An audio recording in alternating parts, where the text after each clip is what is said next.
I hadn't even opened my mouth when the system yanked me back. Host, you've got to bring the villain back. Please, the villain's currently sealing a deal at this private club. Slip in later. Make yourself noticed, you're already halfway there. Don't let him recognize you as Arthur. Otherwise, the mission fails. I didn't say a word. I studied my reflection in the glass for a moment. The system reshaped me. 5 parts of me still looked like the old version. I stared a while, then leaned back against the wall. Bored, I watched the stream of people crossing the street. After a long silence, I finally asked, "What's in it for me if this redemption works?" Last time, the system kicked me out of this world, then gave me something priceless. Healed me completely when I was on death's doorstep. Gave me 5 more years in the real world to run around like a kid. The system said, "This redemption's way harder. After it's done, you can name any wish, you've got 1 shot. Not a bad trade." I stood there another minute. Only when the system finally nudged me did I drag myself in. Before I arrived, the system had already filled me in. First year, frantic with anxiety, 10 hospital visits. Second year, still searching, sleepless nights and hollow eyes became normal. By year 5, he finally accepted I was gone, and buried himself in work to numb the pain. Rose fast, built a name for himself as the youngest rising star everyone in the scene knew. Mr. Andrew, didn't he ever think about letting go? I couldn't help asking the system. The system went silent for 3 seconds. Frowny face, the villain tried extreme measures to get close to you. None worked. He only ended up hurting himself in the process. I was quiet too, muttered a dry "oh" under my breath. Then Andrew climbed the ladder, his career skyrocketing, becoming the so-called Mr. Andrew everyone in the circle whispered about. Young, brilliant, unstoppable. Once they found out he still carried a ghost from the past, people started sneaking in look-alikes. Women who vaguely reminded him of you. None ever made it. Going to find him now? Am I just walking straight into a firing squad? I muttered, defeated. After 5 years of haunting his thoughts, this face, mine, showing up out of nowhere. No way he wouldn't lose it. The system fell silent again. After a long pause, it finally spit out, frowny face, "Good luck," then went offline. I stood at the club's entrance for a few minutes. Andrew used to bring me here all the time. The place had every kind of distraction, enough to make you lose yourself in the haze. After sneaking inside, I changed clothes and knocked on the door of Andrew's private room, pretending to be a waiter. The first thing I saw was Andrew slumped back in the sofa. I shut. 5 years apart, he hadn't changed much, just sharper, more magnetic. I stared straight at him, unblinking. Before I could look away, I caught a hushed murmur nearby. Another one who's got no idea what she's walking into, dressing up like that just to get close to him. Wonder how she'll end up. The last girl who tried, well, no one's seen her since. I turned to look. There was a man and 2 women sitting on the sofa. The guy in the middle was talking, one arm wrapped around each woman. When he noticed me looking his way, he whistled at me. Nice job on the look. Still, walking over there is basically suicide. Plenty of men and women try to worm their way in by looking like his white moonlight girl. But none of them end well. I'd save yourself the trouble if I were you. I said nothing. My eyes drifted back to Andrew. He'd opened his eyes. Somehow, without me noticing, we locked gazes. Eye to eye, felt like forever. Then the guy smirked again. Better start thinking what kind of death suits you so we can pick a coffin. Andrew's stare was icy, utterly calm. Hard to tell what he was thinking. Then he gave the barest lift of his chin. I walked over. His voice came out flat, expressionless. Pour the wine. During the pouring, Andrew's eyes never left me. The private room was dead silent. The guy who'd just said I was dead was staring, wide-eyed. For a split second, I thought Andrew recognized me, but his expression was utterly flat. Knowing Andrew the way I do and his whole madman vibe, I'd be stuck with him for good if he recognized me. And yet here he was, totally calm. So, probably didn't recognize me. I exhaled quietly and got back to work. Just another bartender doing my job. Andrew was hooked. I poured. He drank. By the time half the bottle was gone, he finally stopped. Then he lifted his eyes and locked onto me. Dead serious. My throat tightened. I swallowed hard. Head down. He said nothing, just closed his eyes again, like it was no big deal. The guy who'd been standing by the door, had he switched spots? Leaned in low and whispered, "Why didn't he kill you?" I didn't answer, because honestly, I had no clue either. Then the system popped up in my head. Host, I knew I wasn't wrong about you. The villain's corruption level hasn't dropped, but it's not spiraling out of control like before. That counts as progress. Corruption level? I'd swear I had that back when first starting to work on Andrew, but how's it still around now? I scowled and asked the system, what's Andrew's current corruption level? System, 100%. A question mark slowly formed in my mind. Not a chance of redemption here. No wonder they said it was tough. A moment later, Andrew opened his eyes. I was still locked in a mental back and forth with the system. He leaned in close, murmuring low, "Got you now, Arthur." When Andrew dragged me out, the private room was dead silent. I never thought he'd actually recognize me. I froze for a second. My stare at Andrew was a mess of emotions. Without a word, he pulled me out past the club's front doors, shoved me into the car parked there, and slid in beside me. The driver did his job right, slammed the privacy screen down the second I got in. I hadn't even had time to process it. Andrew crashed his lips into mine before I could even blink. I barely had time to lift my eyes, already ready to demand answers. But then I saw his eyes. Red, voice raw, he said, "Arthur, I regret it." I jerked away. "Mr. Andrew, you've got the wrong guy. I'm not Arthur." Andrew narrowed his eyes. Softly, he asked, "Really?" For a heartbeat, I wavered, because honestly, I was Arthur. I let out a nervous chuckle and asked, "What's Mr. Andrew sorry about?" Andrew's eyes stayed locked on mine, teeth gritted as he ground out, "That I didn't keep a tighter grip when you tried to run. Yeah. Definitely unhinged. I knew it all along. After Andrew brought me back, we stayed together the whole time. He never left my side, keeping a tight watch so I couldn't slip away. I've explained it 100 times. I'm not Arthur." Andrew just stared at me, said nothing. 3 days with the curtains shut. I lay on that bed for 3 straight days. Right when the system popped up, I was yelling at Andrew. He screamed, "Host, looks like things are getting intense over there." I squeezed my eyes shut. Cut the crap. What's Andrew's corruption level now? The system spat out a number. I cursed louder. 3 days, and it only dropped 5 points. How long do I gotta stick around to pull him back? After the system went offline, Andrew stepped inside and opened the door. He pulled back the curtains. Sunlight flooded in, and I instinctively shut my eyes. Andrew said nothing. He cracked the window open. Then he leaned against the sill and lit a cigarette. After 2 drags, he asked, flatly, "Still think you can run?" My voice came out weak. "Mr. Andrew, you've got the wrong guy. I'm not Arthur.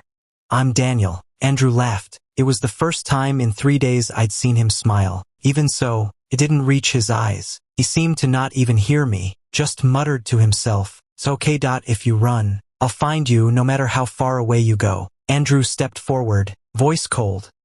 "Just like this. One last time, still wanna run?" My heart just went cold. The system was right. This mission's way harder than I thought, because Andrew didn't understand a damn word anyone said. 5 years apart, and Andrew's getting worse. Really messed up. It's like the second I think about running, he'll snap. I was stuck, so I kept trying to explain. "I'm really not Arthur. Mr. Andrew, you've got the wrong guy." Andrew let out a cold laugh. I was terrified he'd lose it again, so I just gave in. "Okay, I'm not running." He smiled, satisfied. For the next week, he dragged me everywhere he went. Early that morning, Andrew yanked me out of bed and straight to work. Sleepless nights, dawn calls. This wasn't even how you treat a beast of burden. But this morning, Andrew just stood by the bed, eyes down, heavy on me. I jolted awake instantly and scrambled up. "Work? You could have just said, 'I'll brush my teeth right now.' Stop giving me that face. It's creepy." The system whispered in my ear. "Anti-villain's corruption level dropped another 5 points. Keep it up, host. Aim for total reset." I smirked coldly. "So now we're at 10 points total?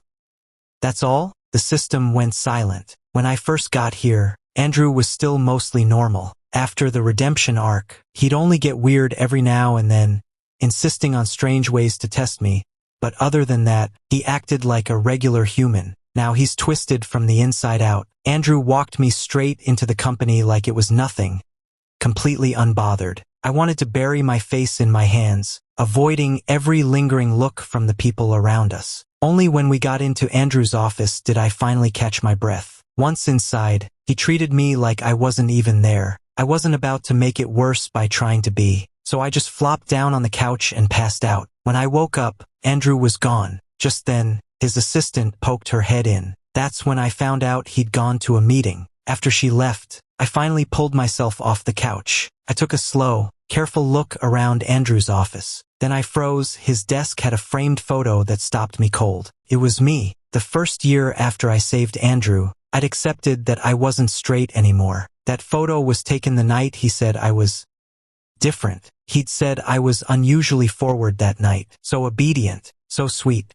The first month back, Andrew's blackness meter finally dipped by 50. That night, Andrew had to go out for business dinner. Unusually, he didn't drag me along. After all these days of being good, I'd finally convinced him I wasn't planning to run. And yet, the drop in his blackness was barely noticeable. I brushed off the dirt and hailed a cab to head straight for where Andrew was supposed to be, planning to play nice once I got there. Just as I stepped inside, someone called my name behind me. I turned around and stared at the man walking toward me, dazed for a second. System alert. Host, that's the one in the story who gets hurt. Forgot. You were the one who let him go, remember? Then I remembered. The night I'd freed Martin, Andrew nearly killed me. That was the first time I'd felt like I was staring straight at death. That same night, he pinned me down and… God! I screamed through the pain. I turned to him and asked, "You're calling me?" When Martin saw my face, he flashed a sheepish grin. "Sorry. Mistook you for someone else." I smiled and said it was no big deal. Then I walked straight to Andrew's private room. The door wasn't fully shut. Voices drifted out from inside. Sounds like something straight out of a bad joke. "Hey, I heard Mr. Andrew's been keeping a young guy around lately?" "Yeah, and tonight I brought him right here. Don't let his soft skin fool you. He's got fire under that surface. Mr. Andrew really ought to take him in. Give him a shot at serving you." Then came a voice, still raw with nerves. "Mr. Andrew, I want to stay with you." My hand froze mid-knock. This is seriously messed up. I waited for Andrew to say no. After all, the system said no one's ever managed to push someone onto Andrew in 5 years, no matter how hard they tried. Now everyone's rushing to get their foot in the door just because they heard a rumor. Andrew let out a low chuckle. "You want to follow me?" The boy seemed flustered. He nodded shyly. "Yeah, I do." "All right," Andrew said. Not just me, the whole room went quiet. A few seconds later, the boy's voice cracked with excitement. "Thank you, Mr. Andrew. I'll serve you faithfully. Where's the promised death? You're playing me. Said you'd fawn all over him. Now where's the fawning?" Andrew was heading back when I was still out there, just loitering on the street, sitting on the curb with a cigarette hanging from my lips, watching people kiss like it was nothing. Andrew called, voice tight with barely contained anger. If you listen close, there was a tremor underneath like he was rattled. "Where the hell have you been?" I took a drag from the cigarette I'd pocketed off the table, shrugged, a beat of silence on the other end. "Then wait for me." The system freaked out. "Host, what are you doing?"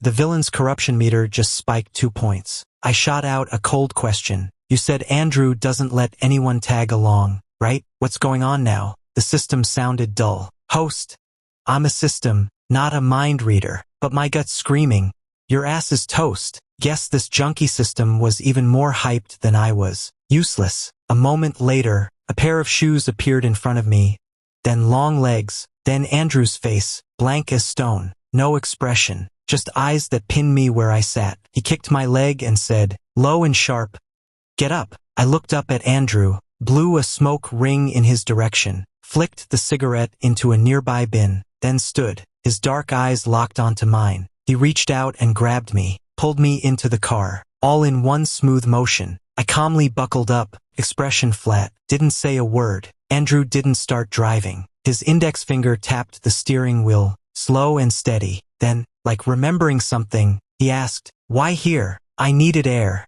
I said, felt stifled. His face stayed blank. No more words, just stared at me. Back then, I'd have panicked for sure. Not anymore. I let him look, until he finally looked away. He started the engine. "Next time you want to breathe fresh air, tell me ahead of time." I nodded. Blackout value decreased by 5%. A sudden voice crackled in my head. I blinked, surprised. I turned to look at Andrew. Seriously? This works? So every time I spend the night with you, it only drops a tiny bit of my blackout value. That's pathetic. Halfway into the drive, the wind rushing past me, something hit me all at once. I turned my head toward Andrew. Hey, you drink anything? Worried I'll drive drunk? He shot back. I'd actually been thinking I just don't want to die yet. Andrew gave me a quiet glance, lips curling slightly. Relax, I'm not ready to lose you yet. After a beat, he added, though if I do go down, we're going together. Andrew had never doubted I was Arthur. I asked the system what the hell we were supposed to do about it. The system hadn't run into anything this wild before. Host, I've rarely seen a case like this. Normally, people only recognize each other after spending some time together. You're different. Even I'm stumped. So, Andrew knows I'm really Arthur. Does that mean the redemption's a bust? I muttered, frustration sharp in my voice. The system hesitated. Not quite failed yet. Relief washed over me. As long as it's not a full fail, I'm okay with that. Right now, the real issue is that kid Andrew's got hanging around. It's damn annoying. Really gets under my skin. With someone like Andrew, just plucking a guy off the street and taking him in, no questions asked. What even am I supposed to say about that? And on what grounds could I possibly judge him? I had a cigarette between my lips, mind racing over how to salvage this mess with Andrew. Last time it was pure luck. Having a body that could handle Andrew's rage and emotional storms. Then slowly worming my way into his head step by step. That's how I got him to let go of Martin. And now, he's back in the game, ready for another round. But I never saw this coming. Andrew's new kid somehow found my number and sent me a casual little taunt. I can't even blame him for trying to climb the ladder fast. Andrew took him on. Means he's got a shot. It means he's got a shot. First things first, I had to get rid of me. That was the only way to up my chances. I snapped a screenshot of that text and sent it straight to Andrew. He replied in 3 words, quick as lightning. Got it. Short and sharp. Then another alert buzzed through the system. Andrew's corruption meter dropped by 15%, more than before. Watching the number, I couldn't help but narrow my eyes. Seemed like I'd finally figured out how to crack Andrew's code. From then on, I played Daniel full throttle to win him over. He's eating with someone else. I wasn't happy about that. Andrew's corruption level dipped another 10%. He was drunk, so I went to pick him up. Corruption dropped by 5% more.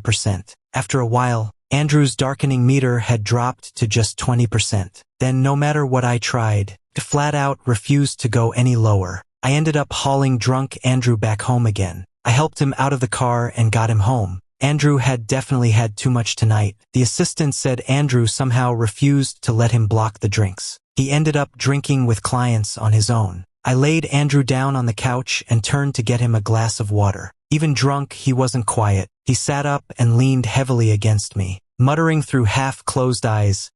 Arthur. The water in my hand wobbled, some spilled. I looked down and gently resettled him on the couch. Then I gave him a few sips of water. After drinking, he just went still like he'd drifted off to sleep. No more movement. I waited a little longer, made sure he was truly asleep. Then I carefully lifted his sleeve, slid off his watch. 5 or 6 scars crisscrossed his arm, ugly and raw. I brushed my fingers lightly over the scars, let out a slow breath. This damn redemption job.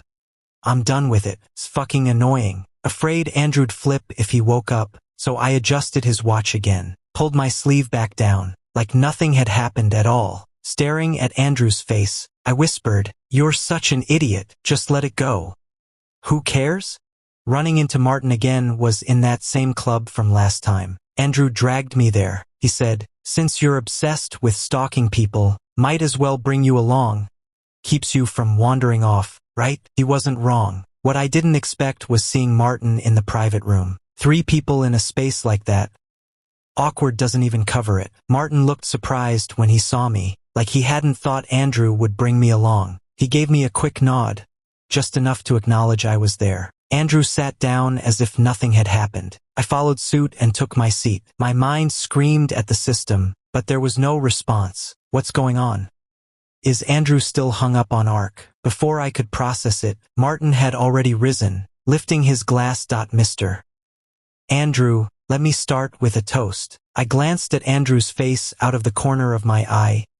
Blank as ever. He just stared straight ahead, unblinking. A smirk tugged at the corner of his lips. Mr. Martin, did you really come here just for a drink? Martin shook his head, voice barely above a whisper. I'm here to ask you for something, Mr. Andrew already secured the land in West City and took over the Rueha project. Could you let Matthew go?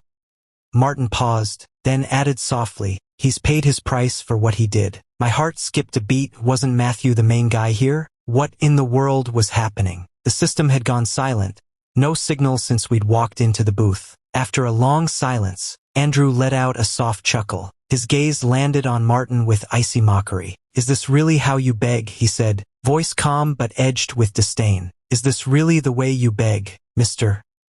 Martin? Andrew tapped his temple with a smirk. Still remember, Mr. Martin? That little accident you gave me back there. 3 days in the hospital. Martin paled.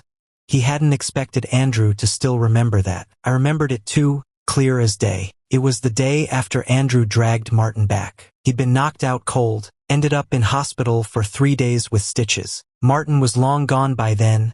I let him slip away. Martin went pale, reaching for the wine cup on the table. I'm sorry to Mr. Andrew. He downed it in one go. That was Baijio, straight up. Another cup. Then another. Andrew didn't react at all, not even a flicker of his eyelid. Watching Martin sway like a drunkard, I was seriously worried he'd OD on alcohol. Just as I opened my mouth to say something, Andrew stood up. Let's go. That was it. The whole thing was over. Martin gave a ghost of a smile, face as white as paper. Thanks, Mr. Andrew. As we left, I grabbed the manager and told him to keep an eye on Martin. Call for help if he looked off. Back in the car, Andrew let out a quiet, unreadable laugh. You really care about him. Here we go again, Andrew losing it. I said, not that I care about him, just don't want him keeling over in there. Then you'd be stuck with the mess. Andrew stared at me for a beat. Then he pressed his thumb lightly against my lip, voice flat. You're worried about me? Good boy. The system came back and told me Matthew's company was in a bidding war with Andrew, but lost. Then Andrew scooped up the prime spot before they even had time to react. I panicked and crashed into Andrew's car. Turns out Andrew was even more ruthless. Any project from Matthew's company, he'd go all in to snatch it away, no matter how slim the profit. It wasn't about business. It felt like pure revenge against Matthew. No wonder Martin begged me to step in. I suddenly frowned. Why didn't you tell me Andrew pulled this stunt? The system went completely dead. For the next stretch, I kept at it, diligently redeeming Andrew. I gave it my all, in every way I could think of. Finally, Andrew's corruption meter was down to just 10%. About damn time. Seriously, about damn time. The only problem?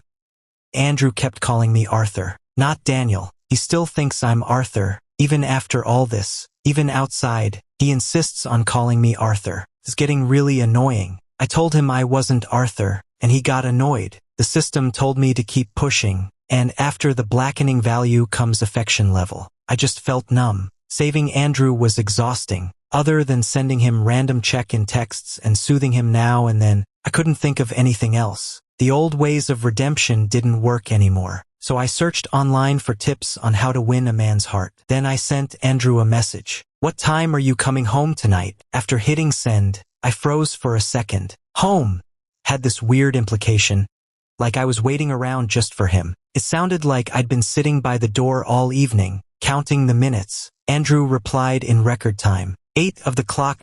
By the time Andrew got back, I was still in the kitchen stirring soup. A crash came from outside.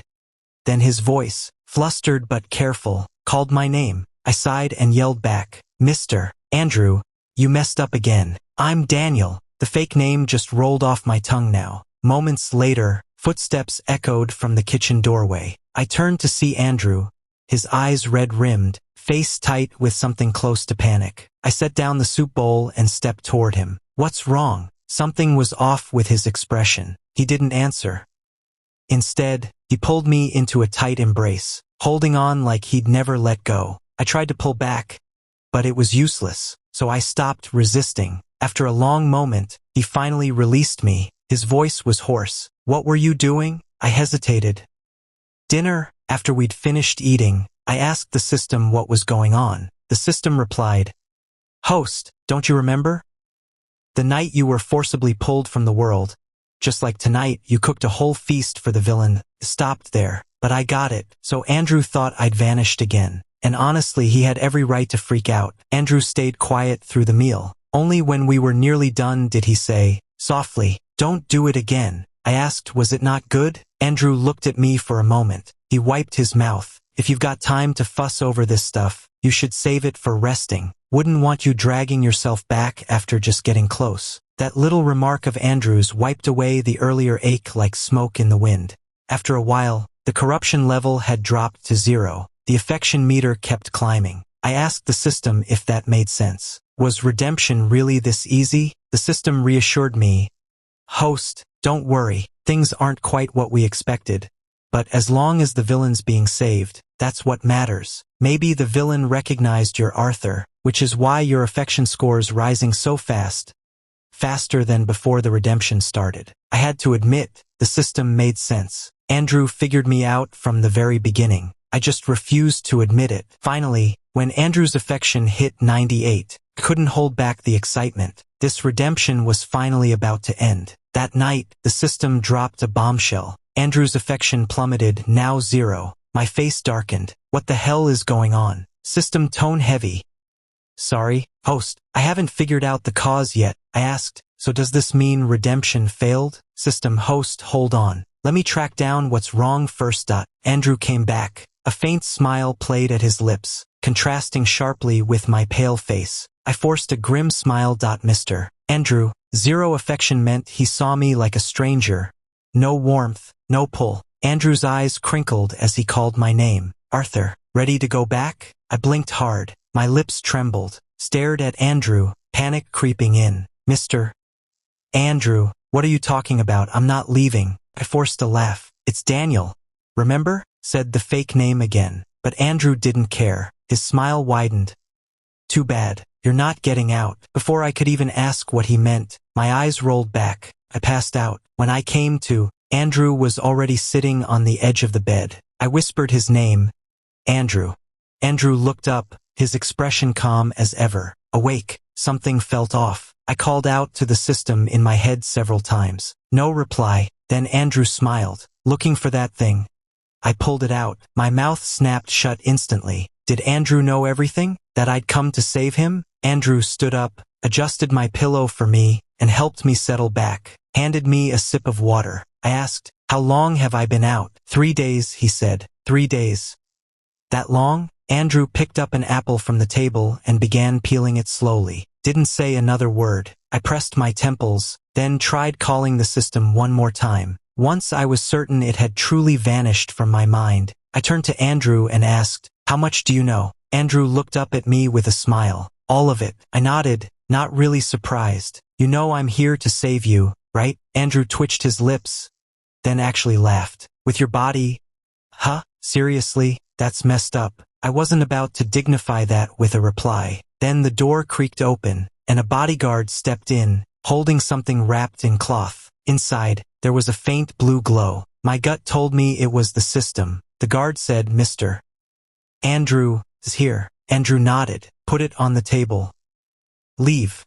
Once the door clicked shut again, I hesitated before the bundle and called out softly, System? Host?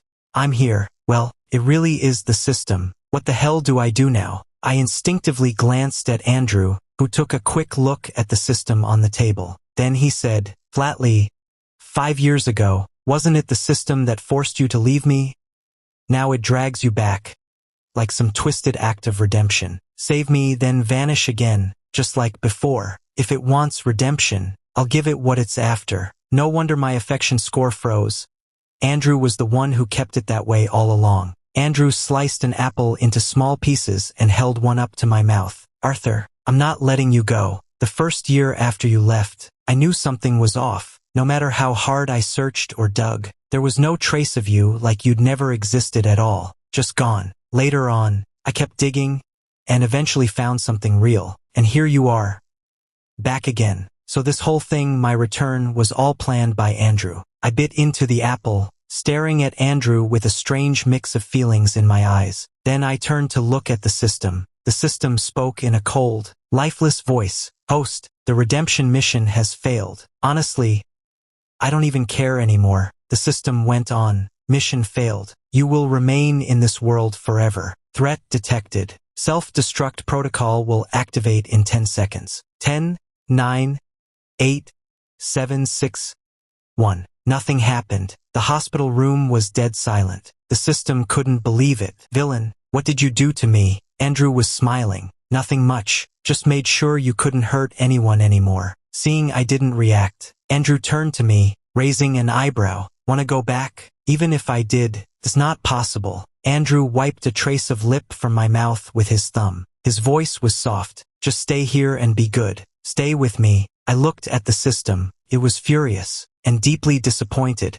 I don't want to go back. Exhaled, meeting Andrew's gaze. I never really planned to. My original plan was to stay with Andrew forever after the mission ended. No thought of returning. The system froze in shock. I said flatly, you never mentioned the penalty for failure was staying here. If I'd known that from the start, I'd have admitted right away I'm Arthur when I first saw Andrew. And what about Daniel? What's he got to do with any of this? Andrew blinked, just staring at me, softly. You're lying. I shook my head. Not at all. The system was taken off for further research, and I was brought back by Andrew. Without the system, I finally found my center. No more playing games for Andrew's approval. Funny thing is, it was him who started acting like a clingy big dog, always rubbing against me. One day, Andrew pulled me into his arms, his chin resting on top of my head, voice low and soft. Arthur, don't go. Stay. Marry me. I blinked at him, stunned. Marry you. He leaned down, his nose brushing mine, then nodded firmly. Yeah. He let go just enough to reach into the drawer of the bedside table and pull out a small velvet box. Inside was a simple silver band, engraved on the inside with my name. I know you hate flashy stuff, Andrew said, voice edged with barely hidden nerves as his thumb brushed the ring's surface. When you vanished last time, I nearly tore the whole city apart. This ring, I've been saving it for you, just waiting for you to say yes. I stared into his eyes, so serious, so real, and then down at the quiet ring, heavy with meaning. My throat tightened. I reached up and traced the scar on his wrist. Voice soft. Does it still hurt? He was silent for a beat, then pulled me closer, wrapping me completely into his arms. No, not anymore. Not when you're here. Never do that again. Take care of yourself. Okay? Okay, he said. He took my left hand and slid the simple silver band onto my ring finger. Perfect fit. I looked at the ring on my hand, fingers curling slightly as I met his gaze. Andrew, I'm not going anywhere. His eyes lit up instantly. He leaned down and pressed a gentle kiss to my forehead. So tender, so full of reverence. Good, he whispered. Moonlight slipped through the cracks in the curtains, spilling across our entwined hands. The plain silver band glowed faintly in the dark. A quiet promise, and the soft hush of something finally settled.